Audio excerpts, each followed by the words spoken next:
Donc, Madame la préfète à l'égalité des chances, chère Fadela Amara, monsieur... et voilà, on m'a troublé avec... vraiment, je m'excuse, comme je crois que c'est pas la première fois que je le fais. Et c'est effectivement impardonnable. Fadela Benarabia. Monsieur le député, alors là je ne me tromperai pas quand même, cher Stéphane Peu, monsieur le conseiller départemental, cher Mathieu Hanotin, monsieur le président de Paris 13, cher Jean-Pierre Astruc, monsieur le président de l'IUT, cher Patrick Vassalo, monsieur le directeur, cher Samuel Mayol, mesdames et messieurs les professeurs et personnels de l'IUT, puis chères étudiantes et étudiants. Alors tout d'abord, comme il est de la loi, nous ne sommes pas encore à la fin janvier, très bonne année à toutes et à tous, à vous et à vos proches.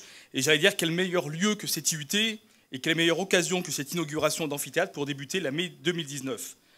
Ce nouvel amphithéâtre est la concrétisation de la mobilisation de l'IUT pour obtenir plus de moyens et pour avoir de meilleurs locaux. Et j'ai eu l'occasion de pouvoir tester en attendant Madame la préfète. Et c'est plutôt agréable, on est plutôt bien assis, donc en plus... c'est confortable. Il s'impose la qualité du travail du directeur, M. Mayol, du comité de direction, des personnels de l'IUT, des enseignants et des étudiants qui se sont mobilisés. Car malheureusement, cette IUT reste encore, cela a été dit, trop peu dotée par l'État. Les dotations manquent, les moyens humains aussi. M. Mayol, c'est tout le soutien que lui porte la municipalité et pleine commune dans son action, et combien nous sommes vigilants quant à l'attention que porte l'Université de Paris 13 et son président à l'entretien et au développement de cet établissement universitaire sur Saint-Denis. Ce soutien n'est pas nouveau, la ville est très attachée à l'IUT car il est enraciné dans nos territoires, déjà situé en plein cœur de ville. Plusieurs centaines de Dionysiennes et de Dionysiens font partie de ces 2000 étudiants. Ces dernières années, l'IUT a accentué son effort pour adapter son offre de formation aux besoins du territoire. Une bonne illustration de notre collaboration, et d'ailleurs la présidence de l'IUT depuis déjà de nombreuses années, par un élu de la ville et de pleine commune, Patrick Vassalo, qui a par exemple, parmi tant d'autres sujets, été très actif pour la création du diplôme de marketing territorial, qui est une vraie réussite sur notre ville.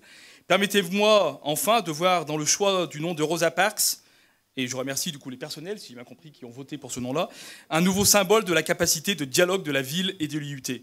Car Rosa Parks est une femme qui va bien à notre ville, elle a déjà le nom d'une rue dans le quartier Confluence, mais comme Saint-Denis, j'allais dire, elle est fière, comme Saint-Denis, elle est indignée, comme Saint-Denis, elle est populaire, et comme Saint-Denis, elle montre la voie d'un projet de société plus égalitaire et plus tolérant. Cela a été rappelé, donc je ne reviens pas sur l'histoire de ce 1er décembre 1955, mais en tout cas avec ce geste, c'est tout le mouvement des droits civiques et la grande marche qui a suivi de Martin Luther King qui a démarré. Comme le disait Jesse Jackson, autre fervent défenseur des droits humains, elle s'est assise pour que nous puissions nous lever.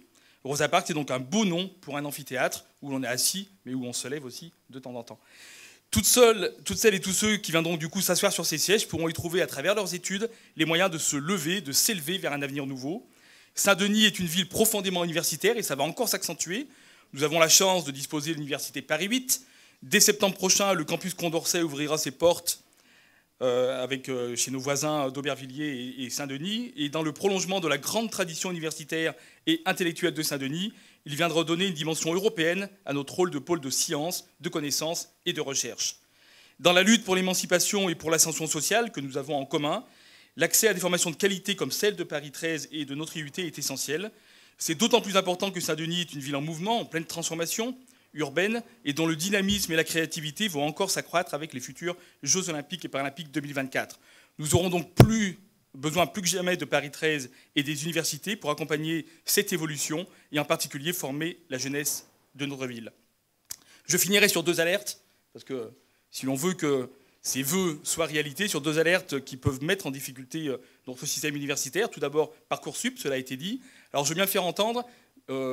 Sur Parcoursup, l'idée n'est surtout pas de montrer des lieux d'excellence qui ne seraient que parisiens et des lieux qui seraient de seconde zone. On a parmi les meilleurs lieux de formation ici dans notre territoire en Seine-Saint-Denis, qui en plus sont beaucoup plus alertes parce qu'adaptés à un territoire, mais tel que l'a montré d'ailleurs le rapport du défenseur des droits Jacques Toubon, Parcoursup a encore largement à s'améliorer, notamment sur l'opacité de certains critères, et notamment dans ces critères, le critère de lycée d'origine qui peut favoriser la discrimination et donc du coup empêcher le libre choix des étudiants. C'est ça qui est important pour leur parcours futur. Et puis la deuxième alerte, mais ça a été dit par Patrick Vassallo et aussi avec une allusion assez forte de Samuel Mayol, c'est sur les frais d'inscription pour les étudiants étrangers.